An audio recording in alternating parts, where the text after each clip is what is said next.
জোনাকীক বিয়াও দিলোঁ, 5 লাখকৈ টকাও পালোঁ। এতিয়া আৰু আমাৰ কিহৰ চিন্তা? আমি ধনী হৈ গ'লো অ' মাজনী, আমি ধনী হৈ গ'লো। পিছে জোনাকীয়ে এই কথাটো গম পালে বেয়া হ'ব। মই শাহুৱেকক কৈছোঁ, জোনাকীক এই বিষয়ে কেতিয়াও নক'ব আকৌ, তাইৰ মনতে বৰ দুখ পাব। শাহুৱেকে চাগে মোৰ কথা ৰাখিব। কি জাননে মাজনী, জোনাকীক আমি গুৰ মাৰি গংগাত পেলোৱাৰ দৰে হ'ল। তাই বৰ ধনী ঘৰ পালে অ', তোক যদি দিব পাৰিলোহেঁতেন। হ'ব মা, এতিয়া আৰু মোক ভাস্কৰ দাৰ বাহিৰে অন্য একো নালাগে। এতিয়া ভাস্কৰ দাক মোৰ হোৱাৰ পৰা কোনেও বাধা দিব নোৱাৰে। এতিয়া ভাস্কৰ দা মোৰ হ'ব মা, মোক সেইবোৰ ইমান ধন টকাৰ প্ৰয়োজন নাই। মোক মাথো ভাস্কৰ দাক লাগে।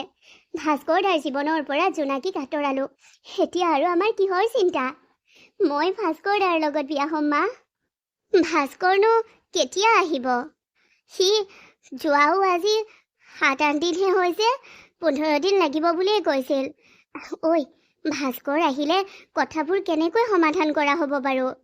তুমি চিন্তা নকৰিবা মা, ভাস্কৰ দাক মই জোনাকীৰ বিষয়ে কি ক'ব লাগে মনত ভাবিয়ে থৈছোঁ। সেনেকৈ ক'ম যাতে ভাস্কৰ দাই জোনাকীক কেতিয়াও ভাল পাব নোৱাৰে, সদায় ঘৃণাই কৰি থাকে। হেনো ভাস্কৰে জোনাকী বেলেগলৈ বিয়া হোৱাৰ কথা শুনিলে ঘৃণাই কৰিব। নাই, ভাস্কৰ দায়ে জোনাকী বাক বহুত ভাল পায়। সেইদিনা মই সিহঁতৰ কথাবোৰতে গম পাইছোঁ নহয়। হাৰে, জোনাকী বাক ভাস্কৰ দাৰ মনৰ পৰা আঁতৰাবলৈ হ'লে জোনাকীৰ বিষয়ে বহুত বেয়াকৈ ক'ব লাগিব। সেইবোৰ মই মাথা নামাৰো, সেইবোৰ তই কি কৰ কৰিবি। এতিয়া তোৰ বিয়াৰ বাবে আমাৰ অলপো চিন্তা নাই। ঐ, ইমানবোৰ টকা আমি কি কৰোঁ কি নকৰোঁ লাগিছে। তোৰ বিয়াৰ বাবেতো এনেও থৈছেই তোৰ দেউতাৰে টকা। এইখিনি টকাই কি কৰিম বাৰু? ঘৰটো অকণমান ভাল কৰিম, ঘৰলৈ নতুন ফাৰ্নিচাৰবোৰ আনিম, আৰু তয়ে ময়ে তোৰ বিয়াত পিন্ধিবলৈ ধুনীয়া ধুনীয়া কাপোৰ কিনিম। হ'ব মা, কিন্তু মা, মোৰ বিয়াখন জোনাকীৰ বিয়াৰ দৰে পাল মাৰি থ'লে নহ'ব আকৌ। ডাঙৰকৈ পাতিব লাগিব, ধুনীয়াকৈ পাতিব লাগিব। আৰে, তোৰ বিয়া আৰু জোনাকীৰ বিয়াৰ মাজত বহুত পাৰ্থক্য। তোৰ বিয়াখন মই কিয় জোনাকীৰ বিয়াৰ দৰে পাতিম বাৰু? তই মোৰ ছোৱালী, আৰু মোৰ ছোৱালী বিয়াখন মই ডাঙৰকৈ পাতিম ধুমধামেৰে। এনেও জোনাকীৰ বিয়াখন ডাঙৰকৈ পাতিবলৈ মোৰ মন নাইছিল, তাতে আকৌ এতিয়া এই কথাটো, মানে ভাস্কৰে কেনেবাকৈ খবৰ পায় বুলি। ভালেই হ'ল চা। অ' মা, জোনাকীক আঠমঙলাত আহিবলৈ মানেই কৰিবা। যদি তাই আঠমঙলালৈ আহে, তেতিয়ালৈতো ভাস্কৰ দাও পাবহি, কথাবোৰ ওলাই পৰিব। তোতকৈ আগত মই চিন্তা কৰি থৈছোঁ সেইবোৰ মাজনী।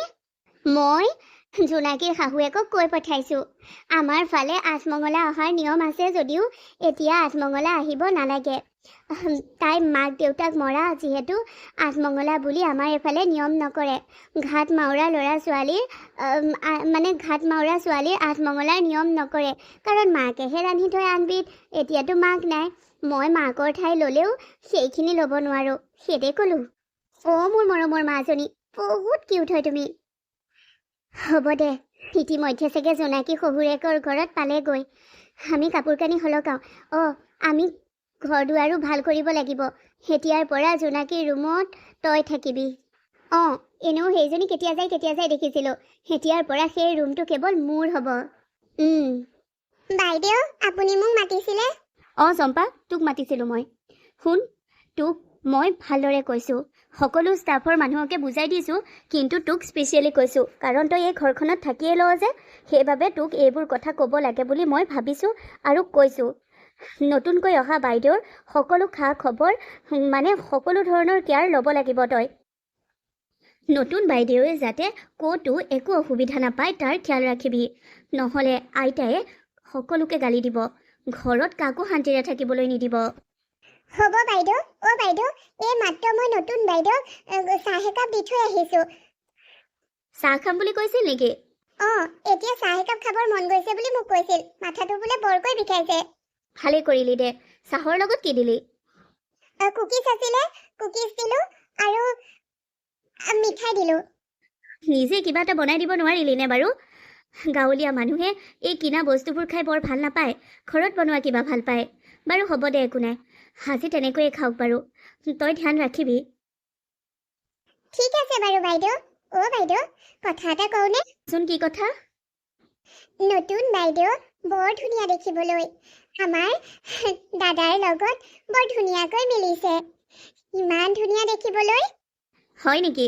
হয় হয়, সঁচাকৈ বৰ মৰম লগা তাই। ভাল ছোৱালীজনী।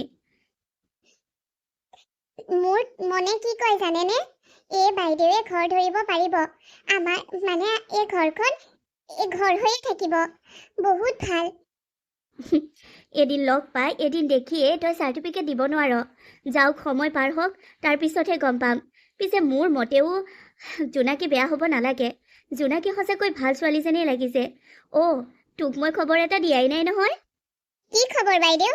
জোনাকী এইখন ঘৰত ভৰি দিয়াৰ লগে লগে আমাৰ কোম্পানীত বহুত ডাঙৰ এটা ফাইলৰ কাম কমপ্লিট হৈ গৈছে। মানে এটা ফাইল আমাৰ আমেৰিকালৈ পঠোৱা হৈছিল, কিবা প্ৰজেক্টৰ ফাইল এটা। এতিয়া আমেৰিকাৰ পৰা ফোন কৰিছে আমাৰ কোম্পানীৰ লগত তেওঁলোকে ডিল কৰিবৰ বাবে সাজু আছে। সেয়া দেখিছেনে বাইদেউ? কিমান ভাল। জোনাকী বাইদেউ এই ঘৰখনৰ লখিমী বোৱাৰী হ'ব। বাইদেউ অহাৰ লগে লগে ইমান ভাল খবৰ পাইছে। সঁচাকৈ লখিমী দেই। আৰু এই খবৰটো মোক ছাৰে দিছে। আৰু ছাৰে এতিয়ালৈ আইতাকো দিলেগৈ চাগে। আইতাৰ ওচৰলৈ মই যোৱাই নাই। তেওঁ বহুত আনন্দিত হ'ব খবৰটো পাই। আইতাই এতিয়া জোনাকী বাইদেউক মূৰত থলে উকনিয়াই খাব, ভৰিত থলে পৰুৱাই খাব যেন কৰিব। তই ঠিকেই কৈছ। হ'ব দিয়ক, মই কামত যাওঁ। যা যা। হ'ব, আপুনি আৰু ওচৰলৈ নাহিব মোৰ। কিয়? আৰে আমিতো হাজবেণ্ড ৱাইফ। বুজিছোঁ। তোমাৰ আৰু মোৰ বিয়াখন জলদি হৈ গ'ল আৰু সেইবাবে তুমি মোৰ লগত এতিয়াই কমফৰ্টেবল ফিল নকৰা। অ'কে, ন' প্ৰব্লেম। তুমি যেতিয়াই মোক তোমাৰ হাজবেণ্ড হিচাপে ল'ব পাৰিবা তেতিয়া মই তোমাৰ ওচৰত যাম। মই জবৰদস্তি নকৰোঁ, ন' টেনশ্যন। কথা তেনেকুৱা নহয়। কথাটো আপুনি ভবাৰ দৰে নহয় যে আমাৰ বিয়াখন সোনকাল হ'ল, সেইবাবে আমি ইজনে সিজনক বুজি পোৱা নাই আৰু সেয়ে মই আপোনাক স্বামী হিচাপে গ্ৰহণ কৰিব নোৱাৰা নহয়। মই আপোনাক মোৰ ওচৰলৈ আজি কি গোটেই জীৱনতো আহিবলৈ নিদিওঁ। আপুনি গোটেই জীৱন মোৰ পৰা আঁতৰিয়ে থাকিব লাগিব। গোটেই জীৱন মই আপোনাৰ পৰা আঁতৰি থাকিম। আমি একেটা বেডৰুম শ্বেয়াৰ কৰিম হয়, কিন্তু আমি একেখন বেড শ্বেয়াৰ নকৰোঁ। আমি পতি পত্নী হিচাপে ৰুমৰ বাহিৰত থাকিম, কিন্তু ৰুমৰ ভিতৰত নহয়। তুমি এইবোৰ কি কৈছা? মানে মই ঠিক বুজা নাই। কিয় নুবুজিব? আপোনাৰ দৰে টেলেণ্টেড এজন ইমান বিখ্যাত বিজনেছমেন হয়, সেই সাধাৰণ কথাটো বুজা নাই? আৰে মই আপোনাক মোৰ ওচৰত আহিবলৈ গোটেই জীৱন নিদিওঁ। মই গোটেই জীৱন আপোনাৰ নামৰ পত্নী হৈয়ে থাকিম, বেলেগক দেখুৱাই। মই আপোনাৰ নামৰ শিৰত সেন্দুৰ ললো হয়, কিন্তু মোৰ মনত আপোনাৰ প্ৰতি ভাল পোৱা নাই। সেই সেন্দুৰকণে মোক আপোনাৰ পত্নী বুলি পৰিচয় দিব, কিন্তু মোৰ মনৰ ভাল পোৱাই আপোনাক কেতিয়াও স্বামী হিচাপে গ্ৰহণ কৰিব নোৱাৰো। কিয় জোনাকী? সেই কিয়টোৰ উত্তৰ মই আপোনাক দিম। আপোনাৰ কোনো দৰকাৰ নাছিল জোৰ জবৰদস্তি ইমান সোনকালে মোৰ লগত বিয়া হ'বলৈ। আপুনি মোৰ লগত বিয়া হ'ব বিচাৰিছে, এবাৰ মোৰ বেকগ্ৰাউণ্ডটোৰ বিষয়ে জানিব লাগিছিল।